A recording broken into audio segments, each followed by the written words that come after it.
원리로 이해하는 양쌤의 중학교 과학인강 8. 생활 속 산화환원 반응을 찾아라 공부를 하도록 하겠습니다. 산소와 관련된 산화환원 반응은 우리 주변에서 다양하게 볼 수 있어요. 그래서 학습지 1번에 우리 주변의 산화환원 반응을 찾아보도록 할게요. 첫 번째로 연소 현상이 있는데 연소의 의미는 물질이 산소와 빠르게 결합하면서 빛과 열을 내는 반응을 얘기해요. 쉽게 얘기하면 타는 현상을 연소라고 해요. 예를 들어서 수치 있는데요. 수치의 주성분은 탄소인데 탄소가 연소되면 탄소가 공기 중에 산소와 결합하면서 이산화탄소가 되고 그때 빛과 열이 발생하면서 타게 되는 거죠. 이거를 화학 발언식으로 쓰게 되면요. 탄소 C가 산소 O2와 결합을 하게 되면 이산화탄소 CO2가 된다.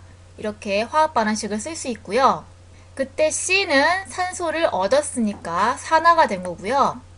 O2는 산소를 잃었으니까 환원이 된 거죠. 이렇게 연소는 산화환원 반응인 거고요. 두 번째 연소의 예로 메테인이라고 하는 거, 이 도시가스의 주성분이 메테인 CH4인데 메테인이 연소되면 메테인이 산소와 결합하면서 이산화탄소와 물이 생성되고 그때 빛과 열이 나는 거예요. 화학 반응식을 써보면요. 메테인 CH4가 산소 O2와 결합을 하게 되면 이산화탄소 CO2와 물 H2O를 생성하게 된다는 거죠. 이렇게 화학 반응식을 세우게 됐을 때 보시면 CH4는 산소를 얻었으니까 산화가 된 거고요. O는 산소가 4개였다가 산소 2개로 산소를 잃었죠. O2는 산소를 잃었으니까 환원되는 거죠. 이렇게 연소는 산화환원 반응의 한 종류예요. 방귀에 불을 붙이면 어떻게 될까요?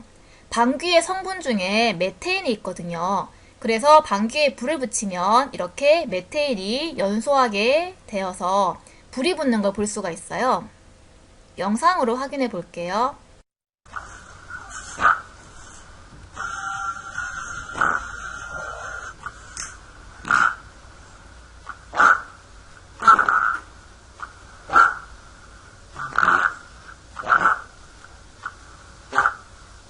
두 번째 산화환원 반응의 예로 철의 부식을 찾아볼 수 있어요.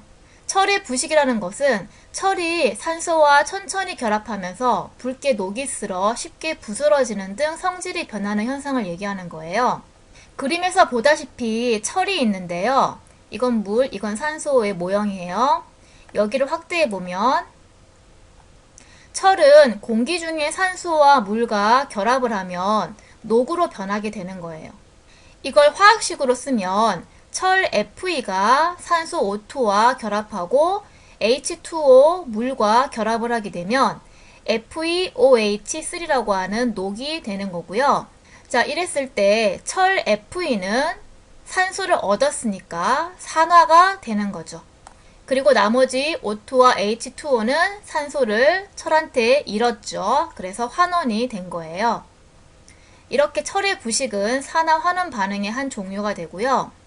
우리 주변에 달이나 건축물, 기계 등은 철을 재료로 한 것이 많기 때문에 이 철이 녹슬면 안전에 큰 문제가 생기죠. 그래서 철의 부식을 방지하고자 노력을 하는데 철의 부식을 방지하는 방법은 뭐겠어요?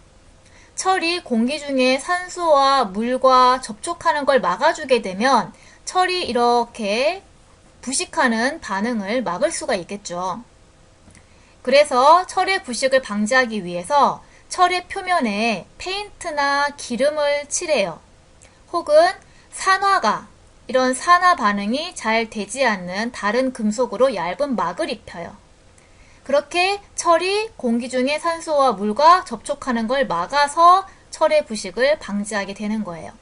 예를 들어서 파리에 있는 에펠탑의 경우에는 철 구조물인데 녹쓰는 걸 방지하기 위해서 페인트 칠을 한다라고 해요. 산화환원 반응의 예로 철의 재련을 찾아볼 수가 있어요. 철의 재련은 철을 만들 제죠. 만드는 건데 자연에서의 철은 대부분 산소와 결합한 산화철의 형태로 존재를 하거든요. 여기 보다시피 철광석이라고 하는 철이 들어있는 돌이 있는데요. 자연에서의 철은 산소와 결합한 산화철의 형태로 존재를 해요. 그래서 철광석은 Fe2O3, 철이 산소와 결합한 산화철의 형태로 존재를 하거든요. 그래서 철광석에 있는 산화철을 철로 만들기 위해서 산화하는 반응이 필요한 거예요. 그래서 제철소, 그러니까 철을 만드는 곳을 제철소라고 하는데, 제철소에는 용광로가 있는데요. 이 용광로에 산화철 3가 주성분인 철광석과 그리고 코크스는 탄소로 되어 있어요. 그리고 석회석을 이렇게 용광로에다가 넣는 거예요. 그런 다음에 뜨거운 공기를 불어 넣어서 가열을 시키는 거죠. 그러면 이와 같은 반응을 하게 되는데요. 코크스인 탄소 C는 산소 O2와 결합을 해서 일산화탄소 CO 가 되어요. 이때 탄소는 산소를 얻었으니까 산화가 된 거고, O2는 산소를 잃었으니까 환원이 되었겠죠. 그런 다음에 산화철 3인 Fe2O3는 이 일산화탄소 CO와 반응을 해서 Fe 철과 CO2 이산화탄소를 만들게 되는 거예요. 그랬을 때 Fe2O3는 산소를 잃었으니까 환원이 된 것이고, 그리고 CO는 산소를 얻었으니까 산화가 된 것이죠. 이런 산화환원 반응을 통해서 결국에 Fe 철을 만들어내게 되는 거예요. 이런 반응에서 만들어진 녹은 철은 밀도가 가장 크기 때문에 아래쪽으로 가라앉게 되고, 이것이 아래쪽으로 나오게 되는 거예요. 그리고 녹은 찌꺼기는 철보다 밀도가 작아서 위쪽으로 뜨고, 그래서 위쪽으로 나와서 분리가 되는 거예요. 생성된 이산화탄소 기체는 가장 밀도가 작아서 위로 올라가겠죠? 그래서 위로 이렇게 배출되어지는 거예요. 이런 식으로 해서 철의 재련 과정이 이루어지는 거예요. 그러면 철의 재련 과정을 영상으로 보도록 할게요. 먼저 철의 원료인 철광석과 석탄을 세계 각지에서 수입해 원료 부두에 내립니다. 가루 형태의 철광석과 석탄은 열이 잘 전달되지 않으므로 용광로에 사용하기 적합하도록 철광석은 소결 공정에서, 석탄은 코크스 공정에서 단단한 덩어리 상태로 만들어야 합니다.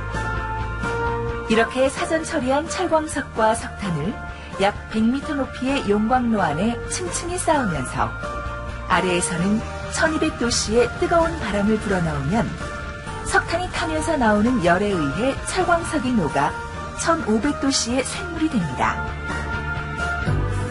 용광로에서 만들어진 쇳물에는 다량의 불순물이 들어있어 이를 그대로 굳혀 만든 철은 아주 쉽게 깨지므로 액체 상태에서 불순물을 제거하는 공정이 필요합니다. 용광로 쇳물을 어뢰처럼 생긴 토피도카로 옮겨와 거대한 항아리 모양의 전로에 넣고 순수한 산소를 불어넣으면 탄소와 인, 황 등의 성분은 타서 없어지고 깨끗한 상태의 쇳물이 되는데, 이때 고객사의 다양한 요구에 맞추어 쇳물의 성분과 온도를 정밀하게 조정합니다. 그리고 아직 액체 상태인 쇳물을 일정한 모양의 틀에 연속적으로 흘려보낸 후 응고시키면 고체 상태의 강철이 되어 최종 철광 제품의 중간 소재로 만들어지는데, 이는 형태에 따라 두꺼운 널빤지 모양의 슬래브, 단면이 직사각형인 굵은 막대 모양의 블룸, 단면이 정사각형인 가늘고 긴 막대 모양의 빌렛으로 구분됩니다. 산화하는 반응의 예로 과일의 갈변도 찾아볼 수 있는데요. 사과나 배 등의 과일을 깎아서 공기 중에 두게 되면 갈색으로 변하잖아요. 이것은 과일이 산소와 결합하는 산화 과정에 의해서 갈색으로 변하는 거예요. 그러니까 갈색으로 변하니까 갈변이라고 얘기를 하는 거죠. 학습지 4번에 광합성과 호흡도 산화하는 반응의 예예요. 광합성은 식물이 이산화탄소 CO2와 물 H2O를 태양의 빛 에너지를 이용해서 반응을 시키게 되면 포도당 C6H12O6랑 그리고 물 H2O 그리고 산소 O2를 발생시키는 것을 광합성이라고 하는 거예요. 이 광합성 반응에서 보면 이산화탄소 CO2는 산소가 총 2 곱하기 6이니까 12개가 있는데 이 이산화탄소가 포도당이 되면 산소가 6개로 줄어들죠. 그래서 이산화탄소는 산소를 잃고 포도당이 되는 것이니까 이산화탄소는 환원되어지는 거예요. 이렇게 산화환원 반응을 볼 수 있고, 그리고 이 호흡은 이렇게 호흡하는 것은 광합성과 반대 과정이에요. 그러니까 반대로 쓰면 돼요. 그러니까 포도당 더하기 물 더하기 산소가 에너지를 내놓고 이산화탄소 더하기 물이 되는 과정이 바로 호흡의 과정이에요. 이 나온 에너지를 가지고 생물들이 활동하고 살아가는 거잖아요. 그럼 여기서는 포도당에서는 산소가 6개가 있었는데 이것이 이산화탄소가 될 때 산소가 12개가 되니까 포도당은 산소를 얻어서 이산화탄소가 되었으니까 포도당이 산화되는 거죠. 이렇게 광합성과 호흡 과정에서 산화환원 반응을 찾아볼 수가 있는 거예요.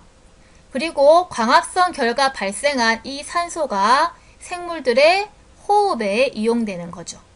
여기서 수업을 마치도록 하겠습니다.